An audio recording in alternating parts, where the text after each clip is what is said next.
So it feels like you're already easing into the silence. So that's good. I hope everyone feels refreshed after the morning dip and Qigong. So what I wanted to do now is give a short introduction to this whole matter of spiritual awakening. So this is called the Awaken Life Project. And as I said yesterday,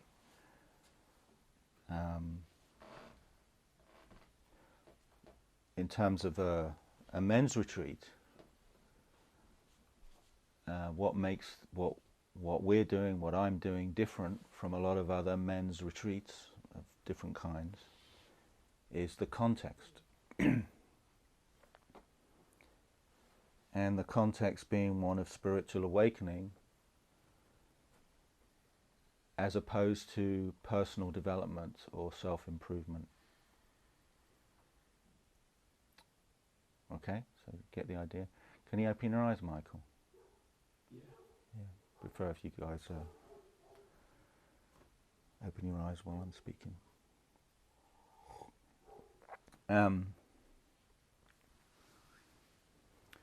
So I'm sure you all have some idea about this.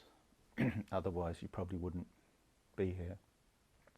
But I'll just try and convey as directly and as simply as I can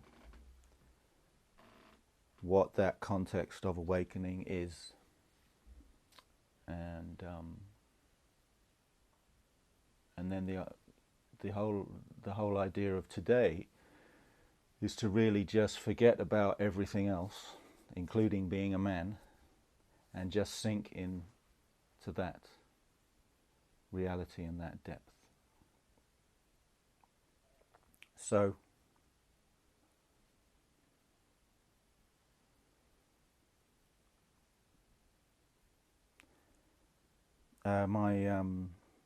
a spiritual master who I greatly admire, who's been a profound influence on me, his name is Adi Dar. Here he is. He, when he began to teach, and he used a very simple metaphor to describe the human predicament, and he used to use his hand to show this metaphor, which was of a clenched fist versus an open hand. And he consistently used this metaphor through his whole teaching and life. And I think it's a very simple and direct way to understand both what ego is and what awakening or awakened consciousness is. So by ego,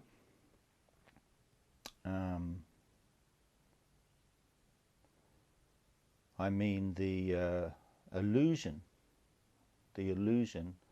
of separate, independent existence.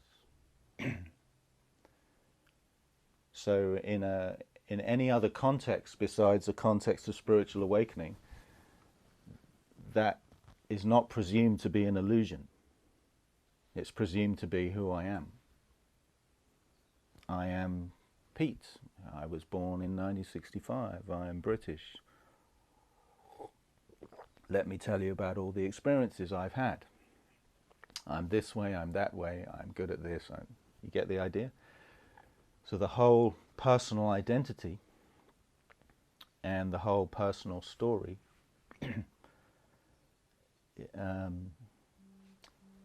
is usually presumed. So presumed means it's unexamined. A presumption doesn't mean something you necessarily have considered yourself. It's just a presumption. You understand? Before thought, it's a presumption. So the presumption for the vast majority of human beings, 99.9999%, is that is who I am. What's that phone? that who I am is the body-mind and this personal self, separate self. So if you would get so then when we're talking about personal development or self-improvement and psychological growth, and of course all of that is very, very much needed, right? Because why? Because it helps people become more integrated, more functional, more compassionate egos, right? So it's much better to have an integrated, healthy, somewhat compassionate ego than to be a complete egomaniac, right? So in the spectrum of transformation and development, personal development and psychology and all of that has its place. But it's usually, I mean, there are exceptions, but usually it's built upon the presumption that I am a separate self, I am an ego, and I want to heal. I want to become more integrated. I'm a wounded self, and I want to heal. You see? So this is the context of the unenlightened world, let's say. So when one would get interested, for whatever reason, in what we could call spiritual awakening, it's because, for whatever reason, we have some kind of intuition that there must be something more than that in terms of who I am, and also in terms of just the appearance here. There must be something more to life than being an ego in an apparently separate world of gross physical reality. So we're an isolated, skin-encapsulated ego, born into this rather disconcerting and often frightening and crazy world. And, we might as well make the best of it as we can, get what we can, secure ourselves as much as we can, and we're somewhere we all know we're going to die, and that's about it. So the meaning of life in the modern world, where scientific materialism is the dominant paradigm, is to basically get what you can and enjoy life. Basically hedonistic, materialistic, American dream kind of idea, right? And for people like us and many, many others, more and more these days, thank God, are waking up to the fact that that's not what I want, and there must be something more.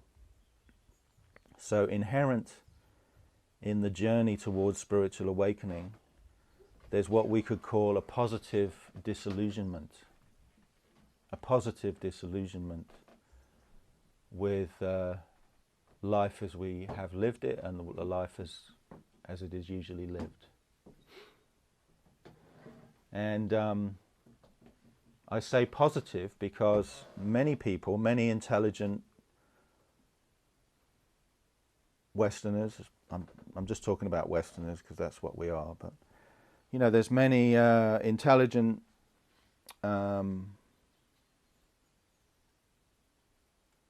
educated, self-aware Westerners who basically do see through the insanity of much of what's going on, much of what's valued in terms of life. But many people, they fall into what I would call a negative disillusionment. And negative disillusionment equals despair, equals cynicism, equals nihilism. Right? Nothing means everything, anything.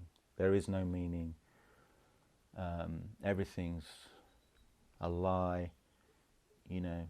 So there might be some degree of clear seeing through the illusions that people live, but for many people,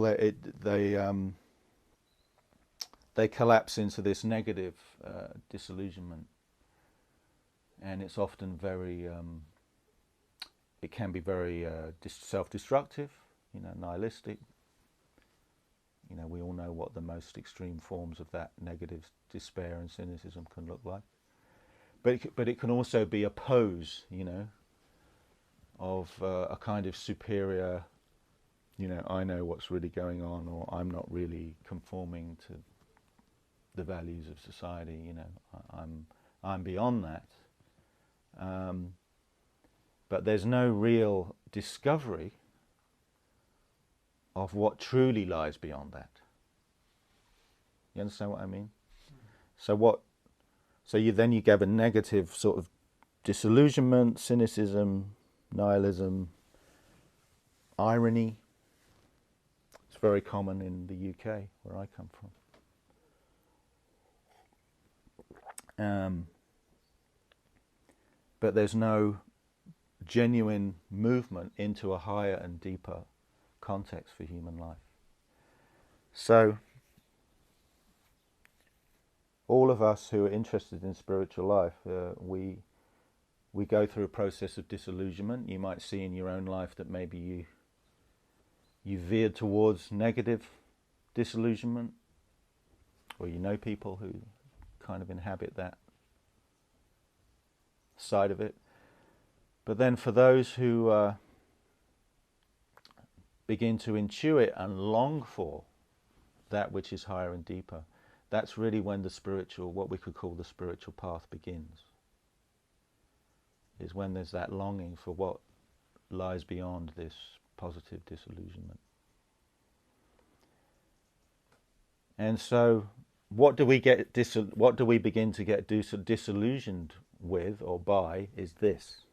Right? So what this represents is me, you know, the self-contraction, which is at the core of the life of separation and suffering. It's the presumption of me, separate me, body-mind Pete, body-mind Arnaldo, right? Body-mind Victor. I am in here, so to speak, and everything else and everybody else is out there, and that's not me, right? So I who I am, when we would say I, is in here, body, mind, and everything else is not me, right? That's the self-contraction. Do you get it? That's the presumption. And in the East, they call it ignorance. They call it fundamental ignorance. Why? Because we're ignoring the truth, which is the open hand. And the truth is that we are always already standing or resting in the position of consciousness. And then there is the appearance of a body and a mind. You see? So in the unenlightened or unawakened condition, one presumes that the consciousness actually is contracted, you see, around a self-not. You see? It's collapsed. And so the presumption is that who I am is a separate body-mind. So the moment of awakening, and it is available in any moment and every moment, is simply a movement from there to there. And that movement is the recognition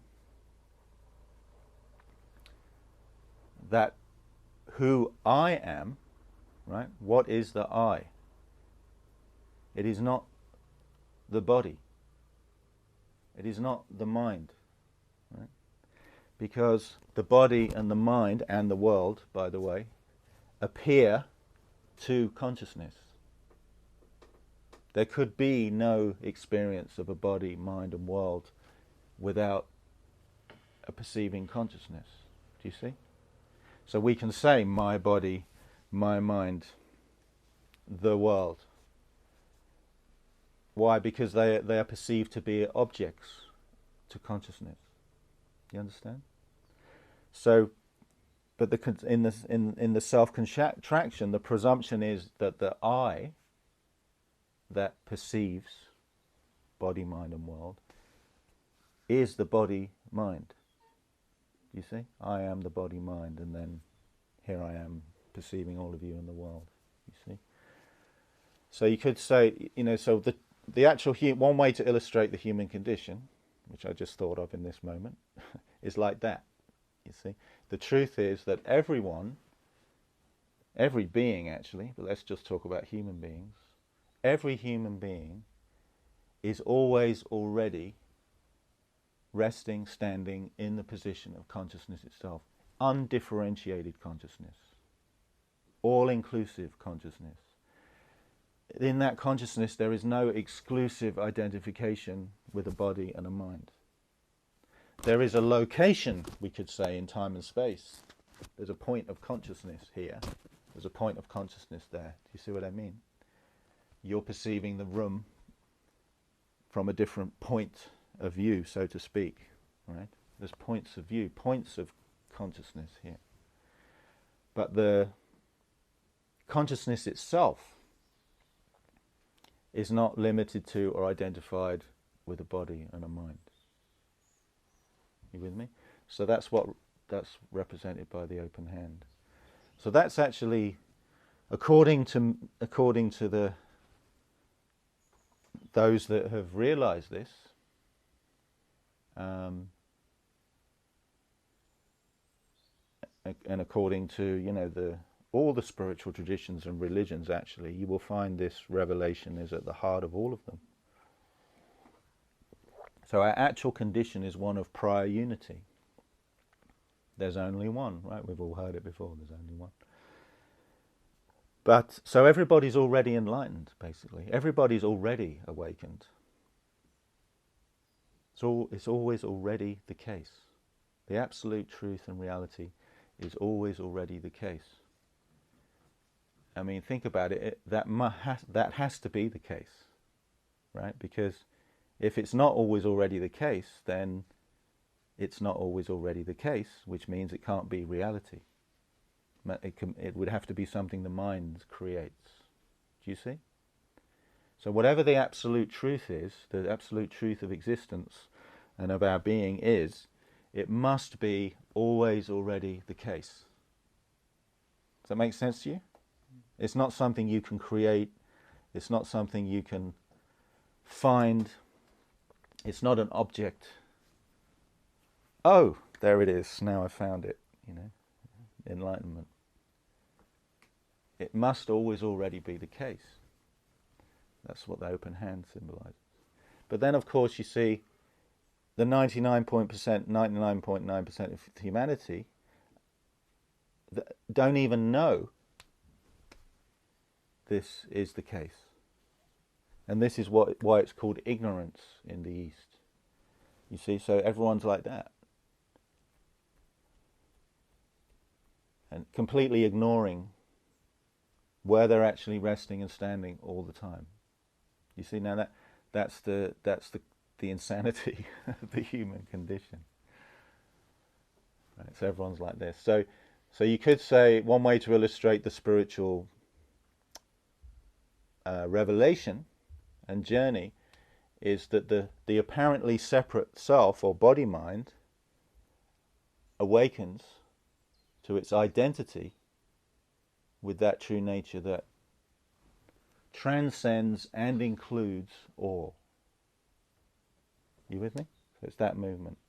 Now when you make that movement, now this can happen, like I said, in any moment.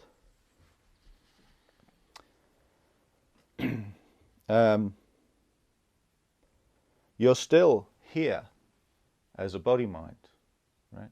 You don't disappear in a blaze of light. Right? There's still a body mind, but your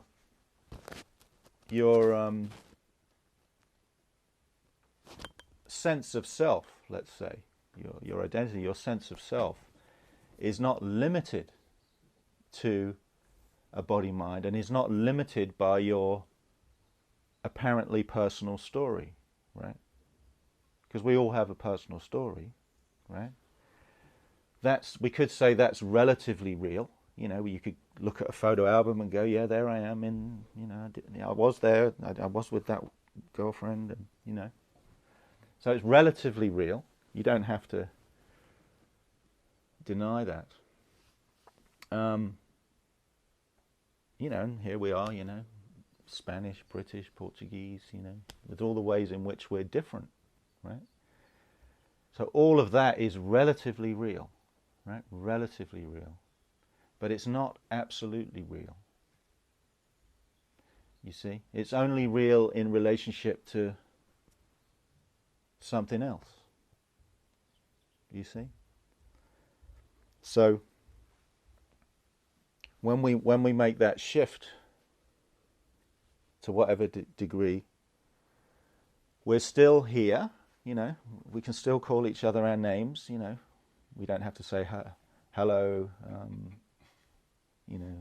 expression of the absolute, how are you today, Some people get into these crazy trips, they go, or they give each other spiritual names, So we can still be who we are, who we appear to be. And for us, obviously, and that's what we're focusing on this retreat, here we are embodied as men, right? So that's what you could say, stepping down from the absolute unity in which there's no difference between us and women, right, on the level of spirit. Here we are as men, and in that dimension we're all the same, right? And then we could talk about the next dimension, and there'd be more differences. You see? But you see, all of that's relative reality. Do you get what I'm saying? And the consciousness that we most essentially are, the consciousness that's looking out of your eyes right now, the consciousness that's breathing your body right now, the consciousness that's digesting your breakfast right now, it's the same one, indivisible, ungraspable mystery, right? And why do I say mystery? Because it cannot be seen, it cannot be objectified, it cannot be known by the mind, right? So we're all digesting our breakfast right now, we could say. Are you actually involved in that process? No.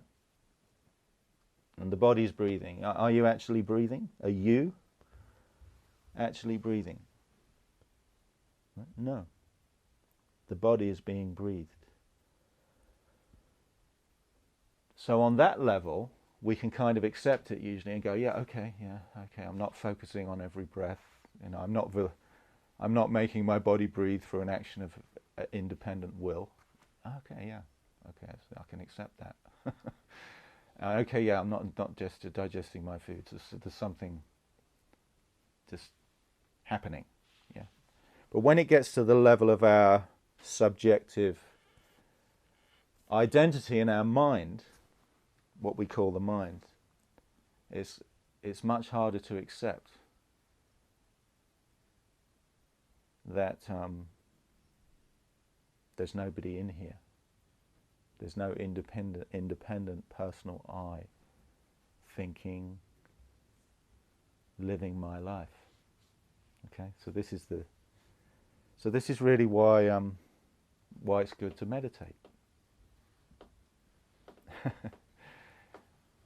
So one way,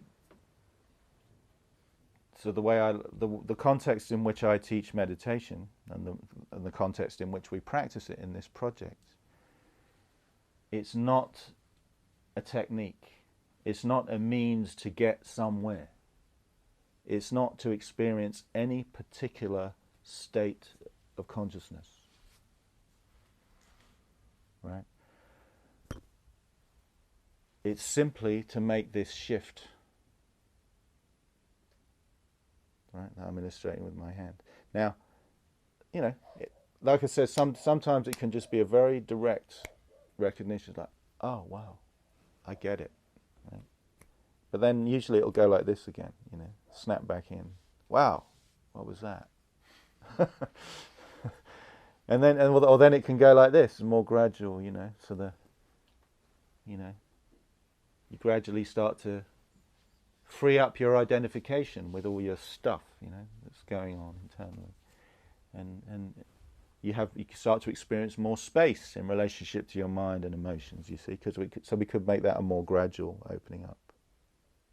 You see, but so the way I language it in my teaching is there's the goal, right? The goal is freedom here and now. Is the recognition of our true nature here and now. As and what they call it in India is Satchitananda. Satchitananda. Being consciousness bliss. Being consciousness bliss.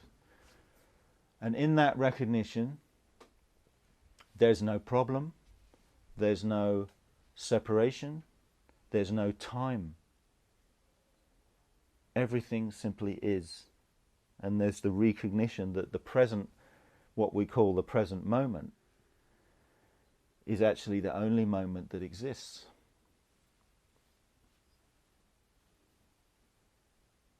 When people think of the present moment, they usually think of this tiny moment, and then there's the past and the future, you see. But the present moment, which when you really let go, you realize there is only one moment, and this is it. Where is your personal story right now? It's only in the form of memory.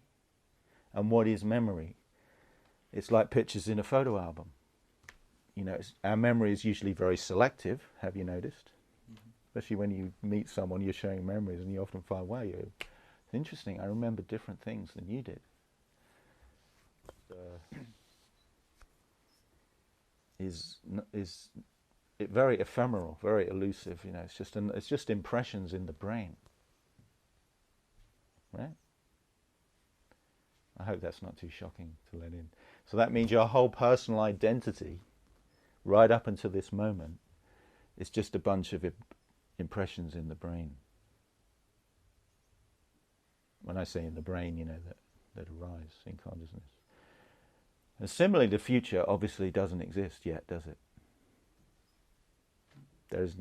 The future's just imagination, really.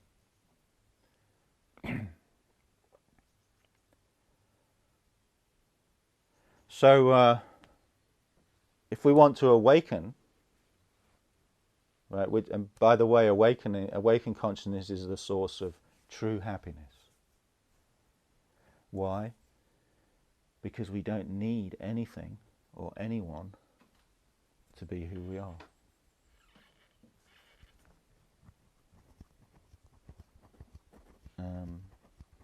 The great discovery, when you awaken, even if it's just momentarily, is nothing makes me happy. Do you get it? So from the point of view of an ego, it'd be, no, nothing makes me happy. I got everything I thought I wanted, I fell in love with my perfect woman and it all fell apart and nothing makes me happy, you see. But when you make that shift and you let go of all of that personal drama and you start to realize this inherent happiness, where you realize nothing makes me happy, meaning I don't need anything. Having nothing, knowing nothing, and being nothing in particular, makes me happy. Now remember when I was talking with Michael yesterday, because he mentioned death, and I said, well, yes, we do have to die to live fully. That's one way of describing the spiritual process, right? So, having nothing, knowing nothing, being no one, it's the death of the ego. It's the death of the psychological separate self with its personal story. Do you get it? Right? That's what the contraction holds on to that. Oh, but this is me, you see.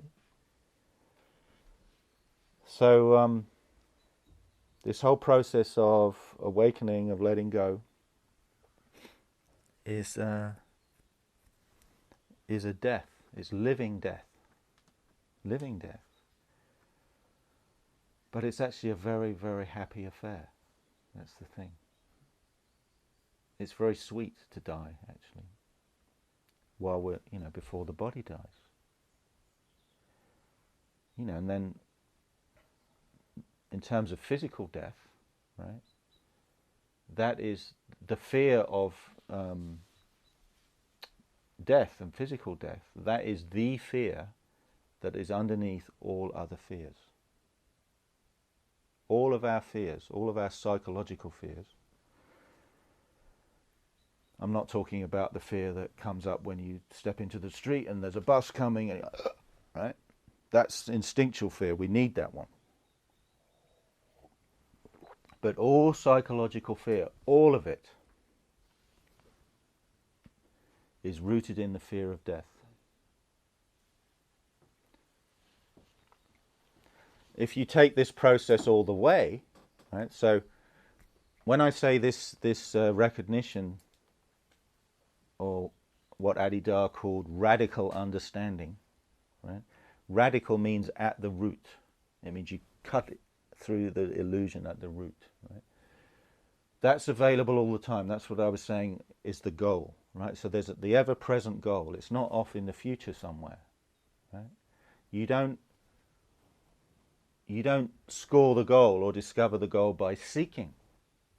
Yeah, it's by understanding that this is an illusion, right? So it's always available. But then, of course, there's a process that occurs through time of transformation, right? It just doesn't happen that you have an awakening and then you're a fully enlightened Buddha.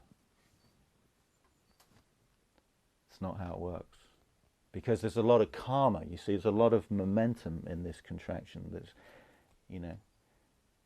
a lot of energy over time that's been invested in it. It's like a snowball rolling down a mountain. Yeah. So, you awaken, and then you've potentially got a different understanding, perspective on your ego, on your ego patterning, and also on your own suffering, right? Because the other revelation along with this is that all my psychological suffering is my own creation. It's my own event. Right? That's a big one. Most people don't want to get anywhere near that. Why? Because people want to be victims. Very attached to victim consciousness. And, the government, or what you're doing to me, what daddy did to me, right? All of that. The ego, that justification for being miserable. What's been done to me. And yes, all kinds of stuff has been done to us, and all kind of crazy stuff going on. And there's no avoiding pain, right? There's a distinction between suffering and pain. So there's no avoiding pain. Physical pain, the pain of inherent in life, right? This is not heaven, is it? So there's no avoiding the pain of human existence. In fact, the more you awaken, you become more sensitized to the pain of human existence. But the more you awaken, you become free from suffering, which is your own self-created reaction to reality. Really? So,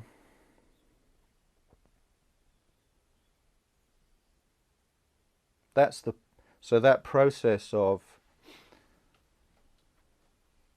as I go back to this, so there's consciousness itself, spirit itself, the heart itself, which we all already are, even now. And then there's the self-contraction, right? So the process of you as an individual, as a man, embodying this greater truth is what we could call the path, right? That's the path that unfolds in time. But in this orientation, the path is not about seeking, you see. That's part of the illusion. So many people who they get on a path, and a spiritual path, and as I said yesterday, then they go on retreats and do their ayahuasca ceremonies and go to India and whatever, and they start collecting spiritual experiences and spiritual insights. Oh, I'm on the path. Oh wow, yeah, I realized again that I never even existed. Wow. Put that in my diary. You see? So then people become disillusioned with the money, food and sex, materialistic, ego, and then they just create a spiritualized ego who's on the path. And there's a lot of juice there, especially these days. I mean, you can do everything, right? You just open up the latest alternative magazine. You can do your yoga, your tantras, your mantras, your ayahuasca. You can basically, you can dip into the wisdom, accumulated wisdom of all the traditions all over the world. It's all at our fingertips. We can go on the internet. Do you see? So there's two sides to that. On one hand, we're very lucky, we're very fortunate that we have access to so much wisdom and teachings, and we can go places, get in a plane and go to India, which I highly recommend, by the way. But on the other hand, there's a lot of food there for particularly Western egos, right? Because you have to understand, as Westerners, we are all conditioned to be consumers, even if we think that we've gone beyond that. You should not assume that you have. So as long as you're seeking to have a particular experience in any moment, you're a materialist. You're a spiritual materialist. You see, because you still, I want. I don't want this, I want this. Do you see? So that goes all the way from, I don't want to have sex with you, I want to have sex with you. Right? Goes up the chakras to, I want that amazing love and light experience, vision I had when I was in India. That's what I want. I don't want to deal with death and whatever madness we have to confront day to day. Do you see? So as long as we are wanting something that is not here and now, we're not free. We are seekers. And we are materialists, because even as spiritually, anything that comes and goes, right?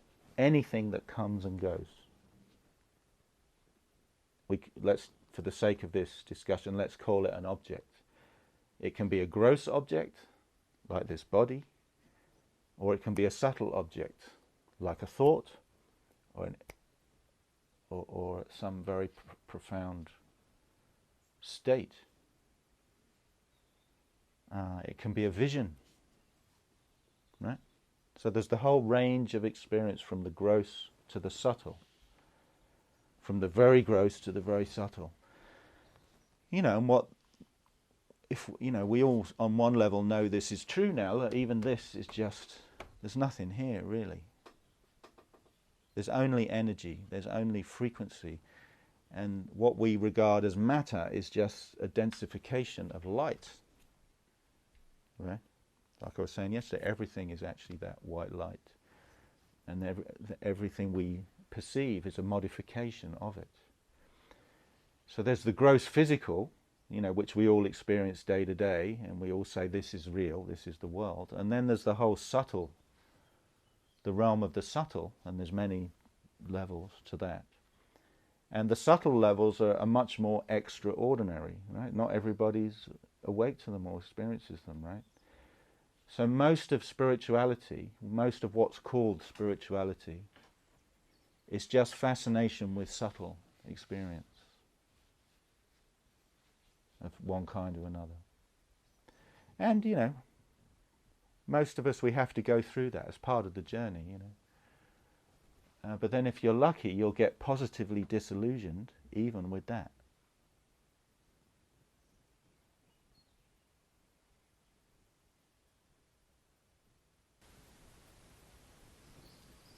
I'm mixing something up here, because the impression I get from you is that I understand the thing about the death of the ego. I can get that. But equally, to enjoy life, you have to have some ideas or some sort of goal. It wouldn't be necessarily seeking something, but I mean, like straight up, and I'm probably wrong here, I am wrong here, is that you seem to speak that there's nothing to do. No, that's... We have nothing. There's no point in doing anything. No, but there's more to it. Yeah. So I'll just give a very brief answer to that. Because if I do more, then, I could teach we could do a whole, we could do a whole retreat. No, it's good. I'm glad you brought it up. So going back to what I said before about the ego, self, right? Awakening to this greater being, consciousness, heart, right? It doesn't cancel that out, right? So a lot of people, they think, enlightenment is you just don't have a mind anymore. You don't have a mind and you don't have any preferences whatsoever. It's what I call the enlightened vegetable.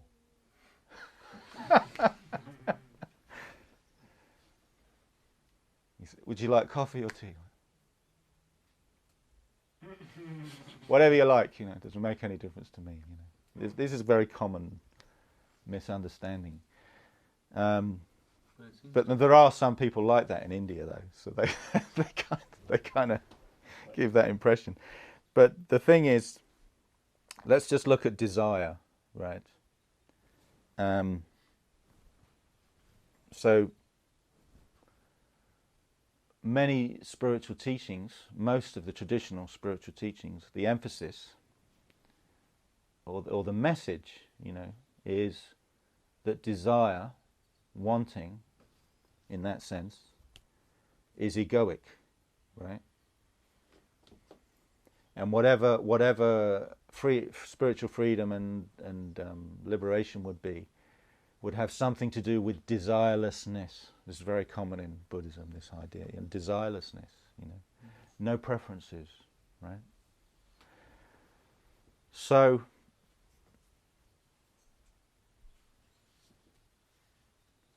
this is where we enter into the paradox of awakening, right? The paradox at the heart of it all, right?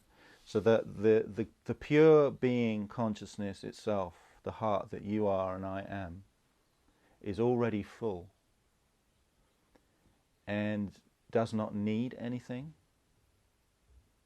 and cannot avoid anything, right?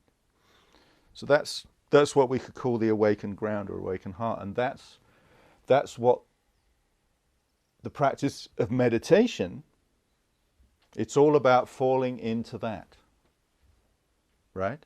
So that's why the instruction in meditation is nothing to do. Just let everything be as it is.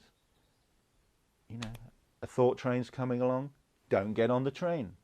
Don't start thinking about tomorrow or the girlfriend you're hoping to meet, you know, or whatever it is. But also don't resist. Don't resist, right? Just let it be as it is. Okay, so you notice you're getting identified, let it go. Gone. Next one. Don't get on the train, you see? So what are we doing? What is the ego I always doing? Getting on the train. This is me. I am what I think. I am what I desire. I am what I fear. You with me? Everyone with me? So the movement, like I was just saying, whenever we're wanting what's not here now, and when I say wanting, I'm talking more about needing. Needing. Otherwise we will suffer. Right? That's ego. And if we are avoiding, we want to avoid or deny something that is here now, right? Even if it's really pain, that is also the movement of ego. So the movement of ego is desire and fear based on the survival of this separate self, you see. That's the suffering, that all of our psychological suffering. And check it out. So I'm reducing it to something super simple. Just become aware in any moment that you are suffering psychologically. And you understand what I mean psychologically, right? It's not to do with the weather, whatever, right? If you can just see in that moment, either you want something, feel you need something that's not here now, whether it's a person, an object, or you want your mind state to change, or you're resisting something that is here now, something that's happening in your life that you don't want to look at, you don't want to deal with, or some kind of pain that you're experiencing, you just don't want to deal with it. And then you suffer. You see, because the ego would rather suffer than feel pain. Is that clear? So that's the whole purpose and point, you could say, of meditation in this context. It's not to get, it's actually to let go of all of that. And that's why there's nothing to do, letting everything be as it is. And in that sense, no preferences. So whether your mind is, you know, you're having like subtle visions, or there's some kind of unresolved pain arising, like you were sharing, you just let it be. You don't try to push it away. You just let whatever's arising be as it is. Now, I'm talking about meditation, but in this context, meditation is a metaphor for the awakened condition.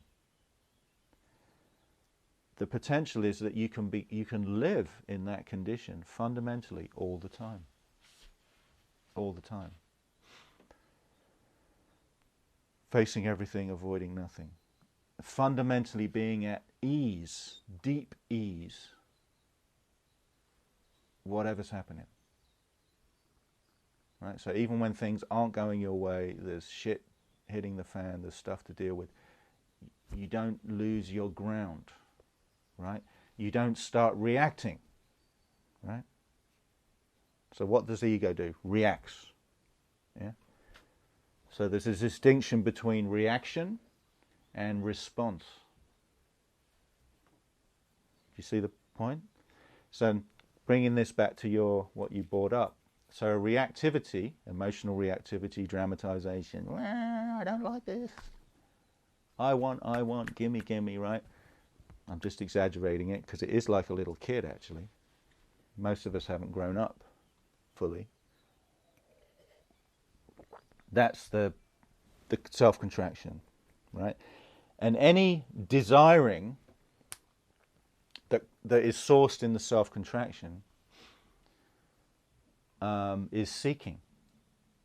It's seeking for fulfillment in objects, in other people, in experiences, right? So the ego, you see, the contraction itself is painful by nature, right? It's stressful, right? And we're all seeking release. Every human being is seeking release, right? seeking fulfillment. And there's a whole spectrum from, the junkie who's seeking it that way, and the yogi who's sitting in the Himalayas seeking it that way. Do you see? As long as you're seeking, as long as you're, the yogi's trying to stay in a particular refined state, right?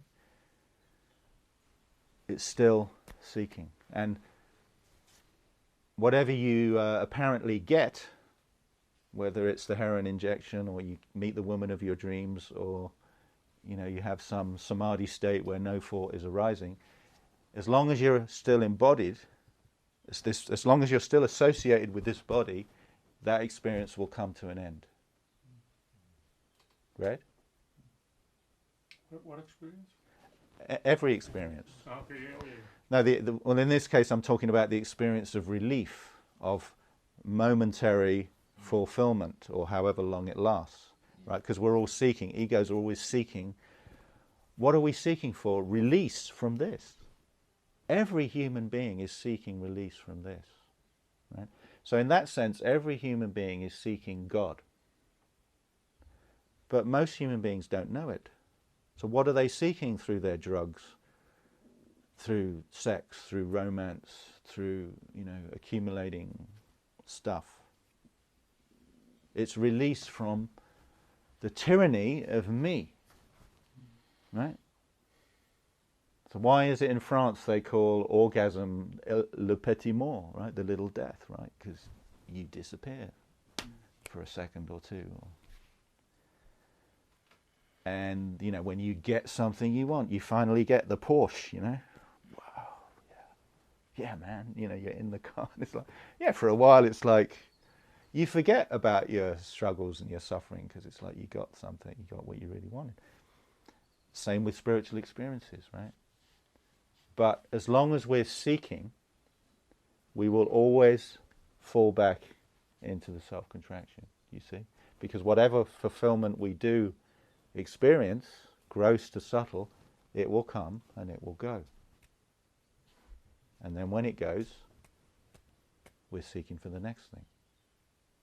You with me? This is the great search. This is the human condition. This is the insanity of the human condition. This is why we're in such a mess. It's this. It's seeking for fulfillment in objects out there. So the direction of spiritual awakening is in the opposite direction. And it's awakening to the intuition that what I'm seeking is always already the case. Do you see? And that's the radical understanding that cuts through the root of the seeking impulse. You with me? Because as long as you're convinced on some level, no, it's out there, she's out there. I just need to move to another place, get another job, and then I'll be enlightened, Just need to go and live in India, whatever it is, you see. We're still seeking.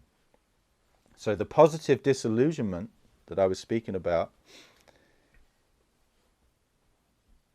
if you want to go all the way, it has to go all the way down to the bottom. Where you even become disillusioned by. So some of you mentioned like plant medicine ceremonies and stuff like that. Now, they definitely have value. These plant spirits can definitely show you things. They can illuminate subtle dimensions of reality. But there's always a danger with things like that, or anything. You get addicted to the extraordinary experience. And it's uplifting, it's profound, because it's not gross physical money, food and sex reality, right? It's relatively extraordinary. But the knowledge, whatever knowledge we gain from subtle experience, happens in the moment we experience it. Something is communicated to us in a vision or intuition, and it's trusting that that whatever has that knowledge, what has been communicated, and then letting go of the desire for repetition. You see, because the ego is always about, oh, I want to have that again. Want to hold on, want to have it again. The desire for repetition. Do you see? This whole seeking momentum. So the paradox is, the more positively disillusioned we become with seeking. Now I'm coming to what you were getting at. The more we get in touch with this always already fullness, happiness. Nothing makes me happy, you know. I'm just remembering a cartoon I've always loved, which is of a monk bringing the Dalai Lama a birthday present, and the Dalai Lama opens it up, and it's an empty box, and the Dalai Lama says, "Oh, nothing, just what I always wanted." Right. So that's awakening.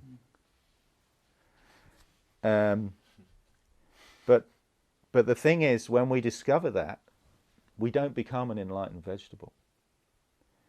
Remember last night I was talking about passion, right? Pure passion. The fire of the heart.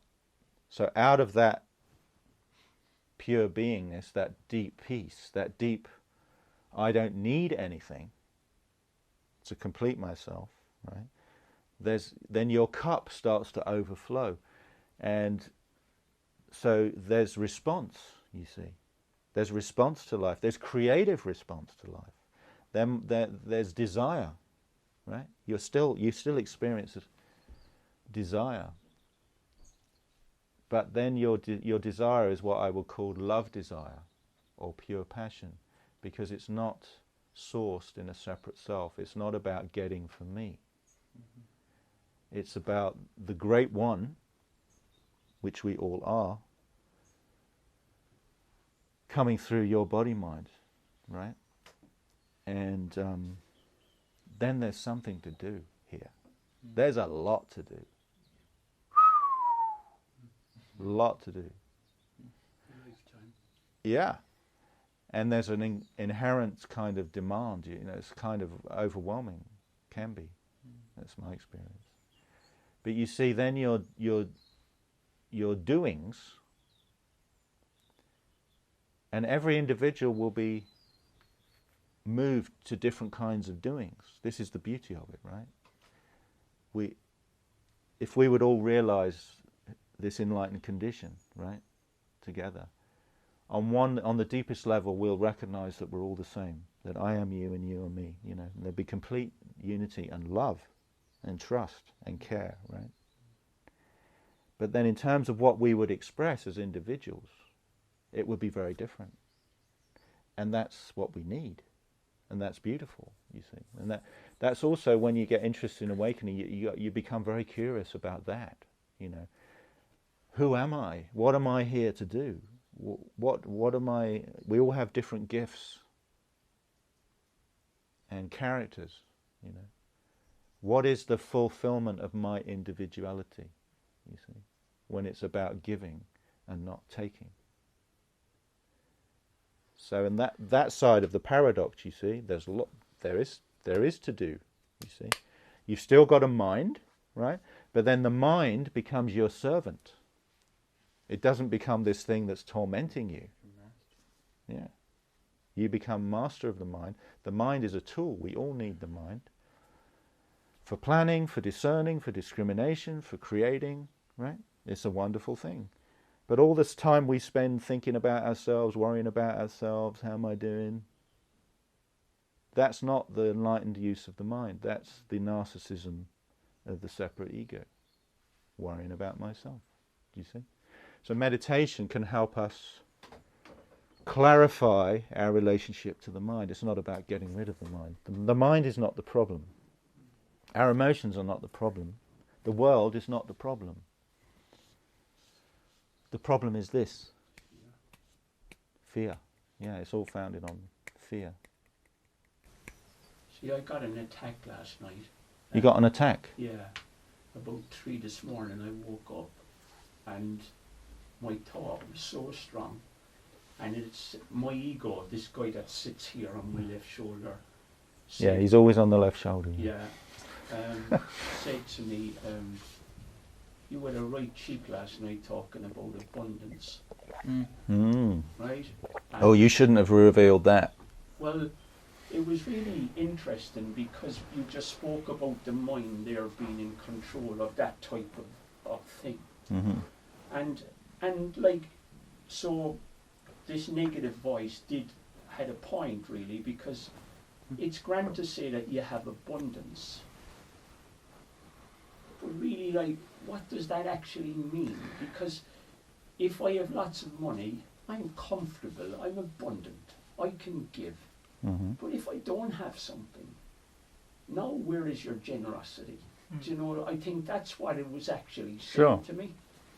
And then I kind of, I said, yeah, that's true. And in another step, like, it's like facing the fear of giving. Because it's like a step into the unknown. If you have to give something away of yourself. Yeah. Crikey, what's going to happen? Crikey, what's going to happen? Exactly. You don't know, right? Yeah. So it's all about the unknown and leaning into the unknown. Yeah. And what fear is fear of the unknown. So we would rather be miserable. Death is the most and unknown. Yeah, and the death, of course, is the ultimate unknown, right? But we'd rather be miserable and holding on to what we know than take the risk to go beyond that. So, but it's great what you said, because I often use the metaphor of a parrot on the shoulder for the ego, you see. And, you know, something, your true self spoke last night when you said that. And the ego, right, will always doubt and undermine your true self. But what you have to understand is the parrot on your shoulder doesn't actually have any self-nature. It doesn't actually exist. It doesn't have any power until you give it your attention. And there it is saying, what was that bullshit you were spouting last night, Michael? And then the mind, what we could call the ego mind, appears to be real and appears to have power over you and appears to be some kind of separate entity in here that's terrorizing you or whatever, right? Yeah, it's a powerful thing, because... Now let me just finish what I'm saying, so because it's relevant to the meditation also. So the meditation instruction is to let everything be as it is, right?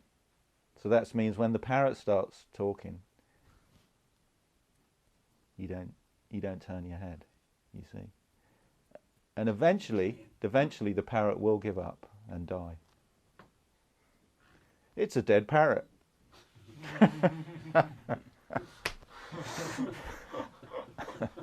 It's my favourite Monty Python skit. You give power to the mind. There is no demon in there. The ego is not an entity. It's an activity, a moment-to-moment activity of identification with mind, with emotion, with whatever, you know, as being me. It's an habit. It's a habit, that's it. It's a very, very ingrained habit. It's just a habit, actually. It's just a form of addiction, really. So the thing we need to do is to break the habit. Yeah. Yeah. And you don't break the habit by trying to destroy it, because then you're making the habit real, right? So if you're saying, shut the fuck up, I can't meditate, you know, or as long as you're here, I can't be free, you see, well then you're basically presuming he's real, do you see? And you perpetuate the habit. Yeah. So that's, if you want to be free in any moment, it's nothing to do with the experience you're having. It doesn't matter what experience you're having. It's to do with you, whoever you are, your relationship to the experience you're having. Now, that means it's not a particular state or feeling or, awakening, enlightenment, whatever you want to call it. It's not a particular anything. You see? It's more to do with understanding. It's radical understanding. It's cutting through moment to moment. You see? And as we practice that, and so when we talk about practice, spiritual practice, this is moment to moment. Obviously one can sit and meditate. What is the value of sitting and meditating? Because there's nothing else to do, right? You take the time to just sit. There's nothing to do, right? So then you really have to confront, because you can't distract yourself, right? Oh, I think I'll just have a cigarette, or let's put the TV on, Right? That's the whole point, really, of meditation. It's just so that you have to confront directly your own activity of self-contraction and suffering. And, and you're sitting still in a room, and it's very obvious that nobody's doing anything to you. And it's just you and your mind. Do you see? That's why people meditate. That's why through the centuries and in all traditions you'll find it in some shape or form. Even in the Christian tradition, in terms of the more mystical, what you could call Christianity, the prayer becomes a wordless prayer. Because as long as you think God's out there, it's still the duality, it's still the illusion of separation, right? But if what Jesus said was true, the Father and I are one, right, then you enter into what's often called a contemplative prayer or wordless prayer, which is essentially meditation. You see, it all meets in that confrontation with the Absolute. Also creates more space, so it's easier to Exactly. not identify and realize that the patterns. Yeah, exactly. So then when you get up and start walking and talking, you have a bit more distance. I was like, okay, maybe I don't want to do that. Maybe I don't want to punch him in the face. Maybe I don't want to... You have more freedom of choice. Exactly. Freedom of choice. You said be the word ignoring. So, like for the parrot to die. So, with that you mean like observing it, but not reacting to it, not just looking to the side, I guess. I'm going to read something from my book to respond to that. It's a good question.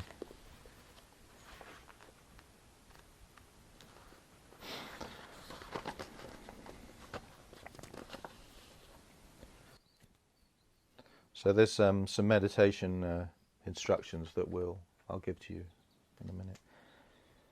And the main line is, I let everything be exactly as it is. This simple phrase is the essence of true meditation. The practice of letting everything be as it is simply means that we detach from the habitual wandering attention of the ego I and rest in the position of what is often called the witness. The witness, that's the open hand, refers to our fundamental experience of being conscious before we identify with anything. Right? So just take a moment right now, right? So you, whoever you are, already conscious, right? So before you would identify with the body, you're just in the position of consciousness, right? You could look down and see there's this body here, there's that body there, there's that wall over there. But there's no differentiation. There's just the witness, just consciousness. Do you see? So that's who we are all the time. Prior to the identification with the body, then the mind, then me, and da, da. Get the idea? It is that being consciousness that we always already are. Resting as the witness, we already see, feel and know without any reflection, motive or effort of any kind whatsoever. As the witness, we perceive everything, and yet we are untouched by anything. That is why it is often described as the mirror mind in the Buddhist tradition. So consciousness is like a mirror. Everything's reflected upon it, you could say. But the mirror itself is not affected by whatever appears. You get it? It's a good metaphor. We simply see without interpretation. We simply know without knowing. We are simply conscious without being self-conscious. Your essential experience of being conscious right now is it. You're already enlightened. You're already free. Before you take any point of view and have any particular relationship to your experience, you are simply aware of everything as it is. This is the witness or witnessing consciousness, or the I am presence, right? Meaning there's just that awareness of I am. Before, not I am Pete, I am a man, just I am.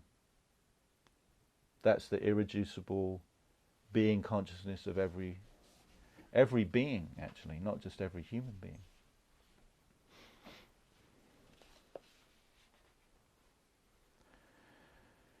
The key distinction to understand here is that attention is motivated and witnessing is motiveless, right? So when we give our attention to something, that's motivated, right? We need to focus on something. The witness is that there's no motive. You understand? It's just bare attention. You as the witness do not do anything. You do not direct attention toward anything in particular. You simply are. You do not have to try to be the witness because you already are the witness. So watch out for any subtle sense of trying to be the witness. It's very common. We're all addicted to doing by tendency. So even if we are sitting still, inwardly we can still be busy watching. So are you guys familiar with Vipassana? Mm-hmm. So Vipassana meditation, as developed by this man called Goenka, again, it's very, as far as techniques go, I would say it's one of the best and the most powerful. And it's also very common, this approach in Buddhism, so I kind of went through it myself. And it's kind of this sense of like, you're on retreat and you're just slowing everything down, so you're like, watching. I'm aware as the cup touches my lips. I'm aware of the liquid, you see. On these retreats, people get into this kind of being awareness, and you see it's not free. Now, it can be powerful because, it slows you down. You might get to see a lot about your you can see a lot about your neurosis, but it's very subtle. It's the way the ego takes hold of this kind of teaching, and it's like, I'm going to be awareness. Do you get what I mean? I am aware. A lot of spiritual people, when you meet spiritual people, you meet them, they're like, hello, how are you? And they always want to hold your gaze like this. It's a bit uncomfortable, But they think, no, it's just I'm really seeing and just really being aware. And inside they're kind of like, yeah, I am consciousness and you are consciousness. Hello, Any of you ever experienced this kind of thing? I meet people like that. I just want to slap them around the head because it's an ego trip. It's the ego trying to be enlightened. I did 4 Vipassana retreats. All right, I did a few too. I don't have that experience. One metaphor, because I play in a band also, I had during what happened to me was, like for example, we are playing and at normal BPM speed, and we know there's something wrong, but we don't know exactly what it is. And then one of us say, okay, let's play this much slower. Let's slow down the tape. Yeah. And immediately the mistake becomes clear. Yeah. And then we're able to correct it, and then we can play at full speed again. That's a very good metaphor. Yeah. And I felt that the patterns were so clear to me. Yeah. Then they just didn't make any sense. Yeah. Just some of them dissolved. Yeah. Well, that's why I was careful to say it. It can be very valuable, right? For that reason, you slow down the tape and you see the mistake, as you put it. It's not supposed to be in that slow. Yeah, but then if you equate the liberation or the insight with slowing down the tape, then you want to live your life kind of. No, yeah. You see what I mean? And that's what I'm making the point of. That's not free. That's not, But it's a step on the way. I mean, for sure. Also, Pete, you said like we are witness. We don't need to try to be witness, but we are witness already, right? But still, like sometimes I don't know if I find it useful or it's just been my experience, right? Like when you are, with that intention, right? To maybe today, I'm gonna try, right? In the seeking maybe. that's separation of self. And to be a bit more aware. Maybe when you have like that intention, you are in the moment, in the day, and then you have more moments that instead of being in the lost in thought that happen to us all the time, when we are working physical. So kind of like more of those moments of or maybe like more of those natural witness moments. Yes. Arise when Yeah, but you see, that's like this. You see, so there's choice. There can be choice involved, right? Of course. But in those natural witness moments, as you put it, you're actually letting go and falling back, you could say, into your natural state, right? And then when you get busy with being yourself and your whole whatever, it's like you start to do that again. So it's this is the thing. This is what's important to recognize: is the witness position, let's call it, is not an experience. Actually, it's the free position in relationship to experience. So when we would talk that way, I'm and then I'm daydreaming, and then I have these witness moments. I know what you mean, and we have to use language to express these things, which is a big limitation actually. But it's just important to understand that the witnessing consciousness is not an experience that has a beginning and an end in time. And even when we're apparently daydreaming and lost in all our narcissistic whatever, we're still the witness. That narcissistic play is all happening on the surface of the mirror, but we've completely forgotten about the mirror. We've completely forgotten who we really are, do you see? It's like a fall into unconsciousness. I guess it's related to what you said before about the difference between desire come from passion and from like something from that need, like that healthy desire of just trying to be not trying again, but like becoming more who you are.